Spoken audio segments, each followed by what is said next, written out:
તો હર્ષ સંઘવીએ સંભાળ્યો છે ચાર્જ। ભૂપેન્દ્ર પટેલની સરકારમાં નાયબ મુખ્યમંત્રીનો ચાર્જ સંભાળ્યો। ગણેશ પૂજન અર્ચન કરીને ચાર્જ સંભાળ્યો। શાસ્ત્રોક્ત રીતે પૂજા પાઠ કરી તેમણે આ ચાર્જ સંભાળ્યો છે। અહીં મોટા નેતાઓએ પૂજાપાઠમાં ખાસ હાજરી આપી હતી।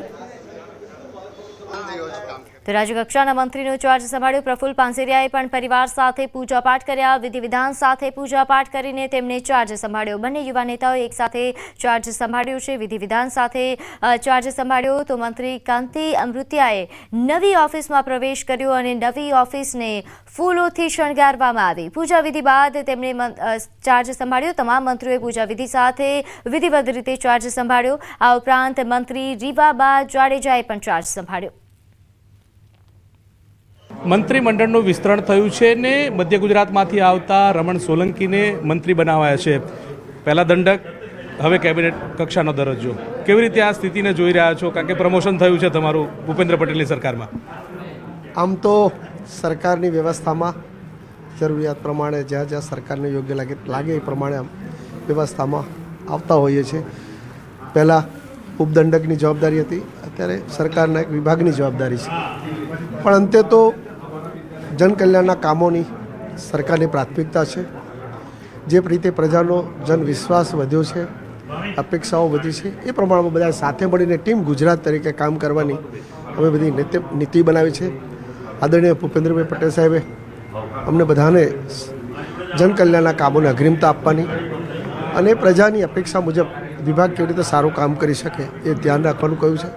અને વિશેષ કરીને છેક નીચે સુધી જઈને આખી જે સિસ્ટમ છે, સિસ્ટમને સારી રીતે કેવી રીતે બનાવી શકાય એનું પણ અમને બધાને એ વિશે થોડુંક માહિતી આપી છે। અમે પણ ચોક્કસ આવનારા સમયમાં સાથે મળીને જે વિભાગની જવાબદારી છે, વિભાગની સારી કામગીરી કરીને સરકાર જે રીતે અપેક્ષા રાખે છે એવું પરફોર્મન્સ આપવા માટેની મારી તૈયારી છે। અન્ન અને નાગરિક પુરવઠો આપને આપવામાં આવ્યો છે। આમ જોવા જઈએ તો અનેક વખત પ્રશ્નો ઉદ્ભવતા હોય છે કે છેવાડા લોકો સુધી પહોંચાતું નથી।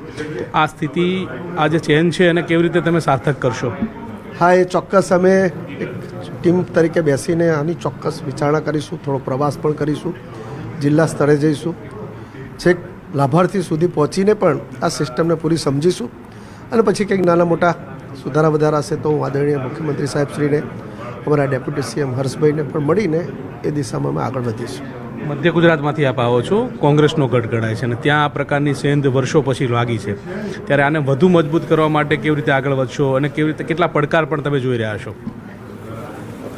આમ તો દેશના યશસ્વી વડાપ્રધાન મોદી સાહેબે જે રીતની રાજનીતિની શરૂઆત કરી છે અને એ રાજનીતિ ખરેખર અને આદરણીય ભૂપેન્દ્રભાઈ પટેલ સાહેબની સરકારની પણ જે પોલિસી છે કે ભાઈ પ્રજા કલ્યાણના કામોને કેવી રીતે અગ્રિમતા આપવી, પ્રશ્ન નાનો હોય કે જે એની રજૂઆત મુજબનો હોય એને સમજીને એનું સમાધાન કેવી રીતે લાવી શકાય અને એ દિશામાં ચોક્કસ અમે બધા સાથે મળીને કામ કરવાનો પ્રયત્ન 100% કરીશું। અને મને વિશ્વાસ છે કે એ વિભાગમાં જે કંઈક જવાબદારીની ભાગ હશે, સરકારનો જે કંઈક ભાગ હશે, સરકારની જે અપેક્ષા હશે એ પ્રમાણે અમે કામ કરીશું।